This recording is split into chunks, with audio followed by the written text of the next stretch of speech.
Job తోటి కానీ ఏదో ఒక బిజినెస్ తోటి కానీ ఏదో ఒక కంపెనీని ఎస్టాబ్లిష్ చేయడం కానీ ఇలాంటి కాన్సెప్ట్ తోటి బయటకు వెళ్ళాలనేదే మా కాలేజ్ యొక్క మూల మంత్రం.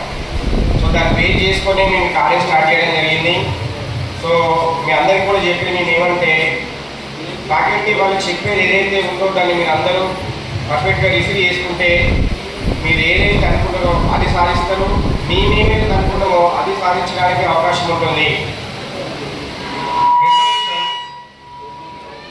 పిల్లలు ఫస్ట్ నేతాజీ డిగ్రీ కాలేజ్ ఉంది, జస్ట్ 2 minutes.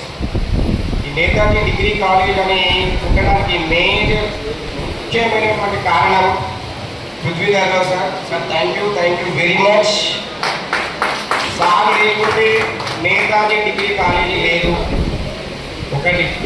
రెండోది నేను హానెస్ట్ చేస్తున్నా పర్సనల్గా, నేతాజీ డిగ్రీ కాలేజీ లేకపోతే శ్రీకాంత్ సార్ లేడు ఇక్కడ. శ్రీకాంత్ సార్ని మళ్ళీ నిలబెట్టింది కూడా Prithvidhar Rao sir. Sir thank you very much. అలాగే కాలేజీ పెట్టాలని ఒక ఐడియా, కాలేజీని ఇంతకుముందు ఏళ్ళకు ఐడియా పృథ్వీధర్ సార్ అయితే కాలేజీని ఎలా స్ట్రక్చర్గా తీసుకెళ్ళాలి, హైయెస్ట్ స్ట్రెంత్ తీసుకురావడానికి ఏం చేయాలి, పిల్లలందరూ ఒక మంచి పొజిషన్కి వెళ్ళాలంటే ఏం చేయాలనేటువంటి కాన్సెప్ట్ అన్నీ తీసుకొచ్చింది మా జగన్మోహన్ రావు సార్. మా ఎందుకంటున్నా అంటే అఫ్కోర్స్ ఇక్కడ అఫీషియల్గా చెప్పండి కావచ్చు, నేను మా అన్న జగన్మోహన్ రావు సార్ అంటే మా అన్న.